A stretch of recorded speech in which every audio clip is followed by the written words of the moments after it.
Hi, this is Shoshana Burgett from ColorKarma.com. I am here with Deborah Korn. Hi, and welcome, Deborah. Thank you so much for having me on your podcast. And for those who don't know Deborah, she is the intergalactic ambassador to the Printerverse. So all things print. And Yes. yeah, so tell me though how you got into this, because I don't know if everybody knows your background and how you became and started your print media center and Girls Who Print and all the other programs you have around print. Well, first of all, thank you so much for the question. And again, thank you so much for inviting me to the podcast. I worked in advertising for over 25 years, and in 2000, as a print customer, as a print buyer, I started in traffic and I worked my way up to the director of production. And in 2008, when the recession hit, I lost my job. And I did some networking, and then I had run out of people to network with. So Hmm. at that point in time, LinkedIn had just opened up groups. So I started a group that would bring people in my ecosystem to me versus me looking for them for the purposes of finding work. So in that, I invited other print customers. I invited creatives, designers, printers, because printers know when there's opportunities Yep. around, and headhunters. And I mean, those people didn't know the subtext of why I opened the group was for me to find a job, and they actually decided to use their free will and use the group for their own purposes, which Hmm. were things along the lines of, does anybody know what this is called? Does anyone have a resource for this? Can someone tell me if I should be getting a reprint? This happened. And when the group grew to about 500 people, a very high title in an advertising agency emailed me and said, I just want to thank you. This group is like having 500 colleagues down the hall. And at that point, I still didn't have a job and I was freelancing, but that comment from that title made me understand that something was happening around me. And if that type of person found value in it, there was a lot of value in it. The group grew, and then these guys in England had this website called Print Media Center. Hmm. And so technically they had the chocolate, I had the peanut butter, they had the site, I had the audience. And, you know, even though technically on LinkedIn, they're not my audience, because I don't own them like LinkedIn owns them, there's still things that couldn't be served through their platform. So having a website gave me another outlet. And because I ended up being, let's say, the connecting person of this entire community, which, by the way, has now grown to over 100,000 members. It is the largest print group on earth on LinkedIn. And so, you know, that's quite an accomplishment. But through all of that, community-based connecting sort of became my job. And that's where all of my community initiatives come from as well, such as Girls Who Print, Print Chat, International Print Day, and the things that you just asked me about. Yeah, so you have Girls Who Print, and you also have the Project Peacock, which I've attended before in New York City, and it was a lovely event. And that's really, you know, with Color Karma, we try and educate people on how to produce the products better, but we don't go out face to face or anything. We're trying to do it with content and stuff. But it's very different when you have the Project Peacock and you go on site so that all these creatives, creative director, art directors, procurements, they can feel and touch.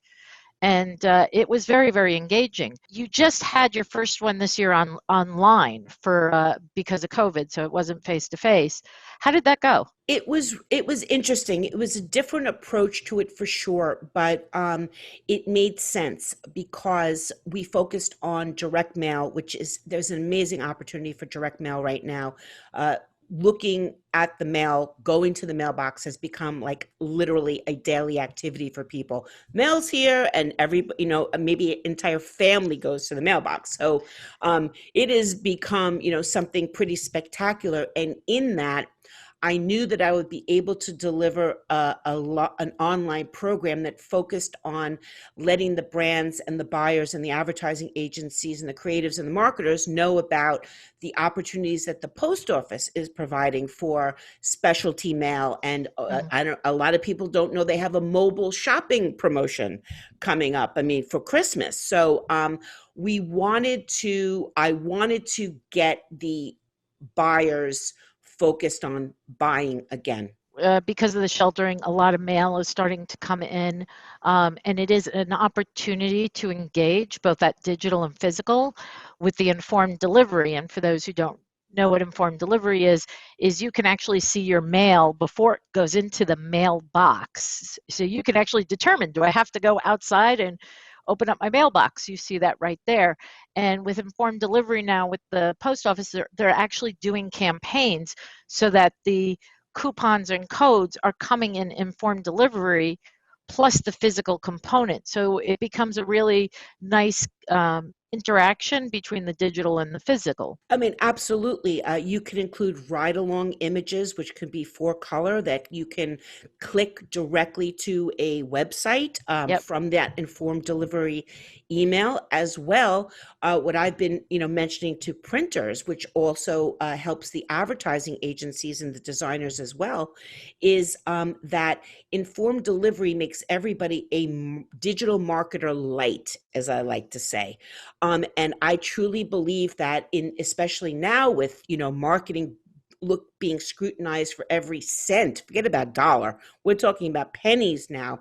People are going to need data for decisions, and yes, being able to show them this many people looked at the email, this many people clicked through, is an amazing tool, considering that you can really report on it and let people know it's working, besides obviously that they're seeing new customers or new inquiries from their side. not everybody knows when they think of direct mail, they think of, the barcode plus your first name, your last name, and your address. Businesses have so much data. They can really customize that and be adventurous and really make it engaging for the consumer and the end user with that. Because if I live in one area or I like something a certain color, and you like certain colors or something, your purchasing behavior is different, those direct mails can have the different images of our personal preferences and really make that very engaging for the people who open their mailbox on a daily basis. Absolutely. And the post office is also rewarding technology.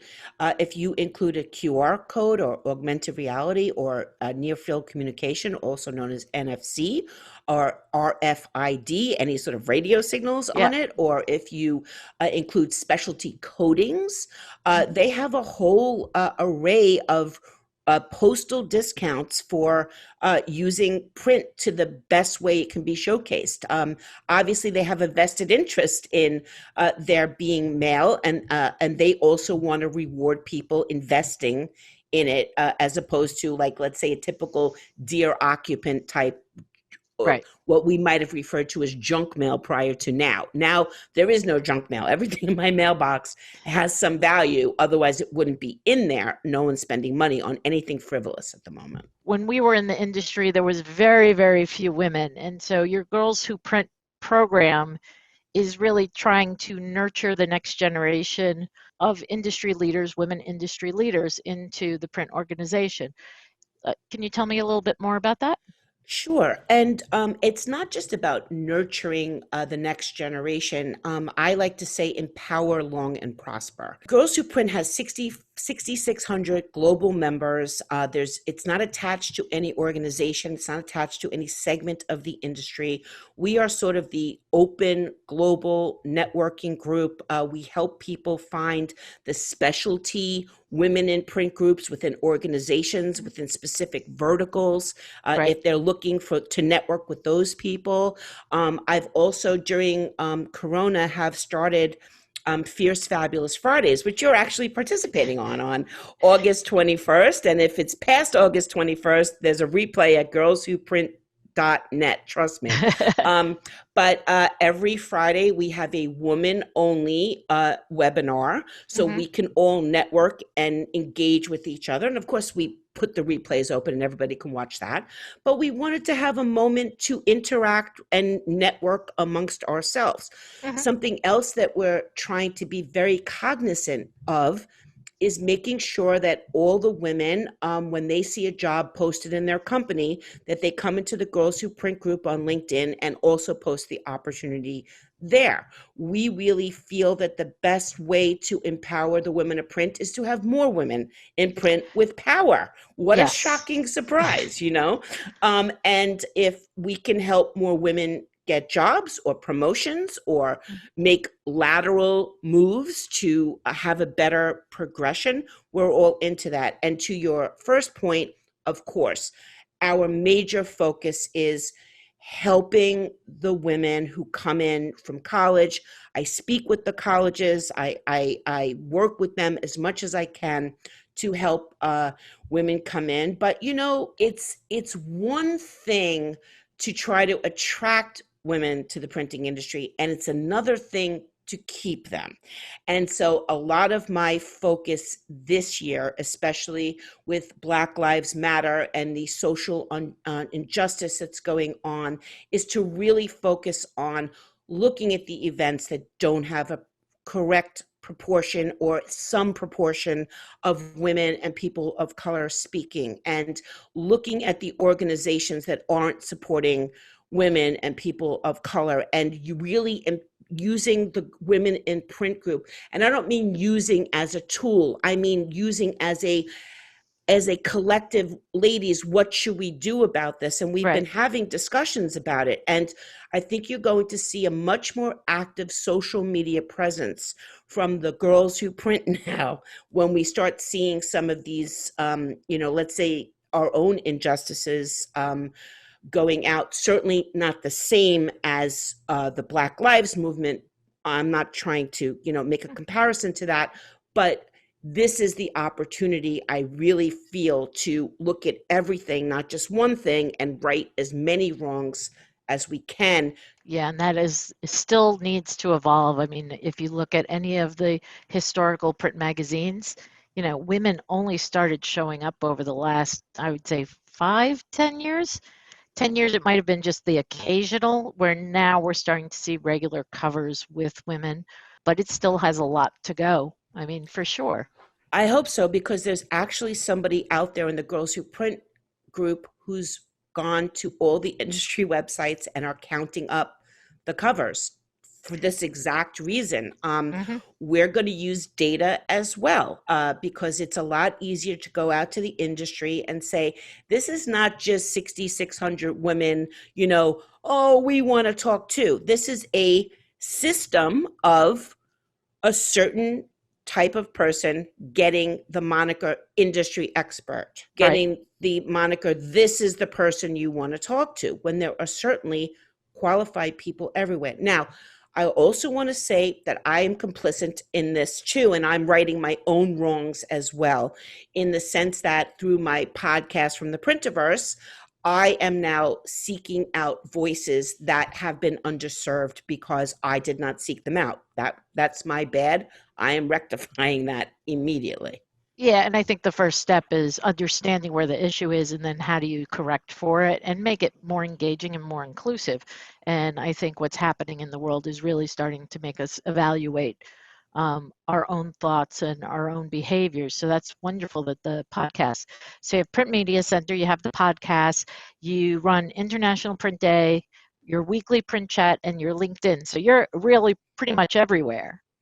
I try to be everywhere where could be a community solution or a Hmm. crowdsourcing, or where people are looking for information. And that's why I declared myself the intergalactic ambassador, not the supreme being, not the ruler, but the ambassador. Because what do I know? I used to sit in an advertising agency. I still don't know how a press works. And honestly, I don't really care how it works. I just want to know what it can make if I want to use it. Anywhere where there's a place that you can connect people or help, get the value of print out in the world in a different way, I'm probably somewhere in those conversations, hopefully. We have a plethora of speakers that we can recommend for events, and we want to work with anybody who's interested in opening up their, their communication to other people who haven't had voices. Yeah, and it's collaborative. It's again trying to grow Yes. and work with diversity, because diversity Yes. makes us innovate and think outside our core behavior. So it's really important to have in any organization. It's key, but you have that nice safe space for the women in the print industry. So where would people find your podcasts? Well, they're available pretty much on any podcast app, but if you go to printmediacenter.com, you can get to the podcast site that I have, and then from there, subscribe on, really any app will have it, podcasts from the Printiverse. Thank you very much for your time today, Deborah. I really appreciate it. Thank you so much. And how do you say it? It's be well and prosper. Print long and prosper. Print long and prosper. But for you, we'd say Color Karma long and prosper. Color Karma long and prosper. Deborah, thank you so very much. This is Shoshana Brigette at colorkarma.com, and have a wonderful day.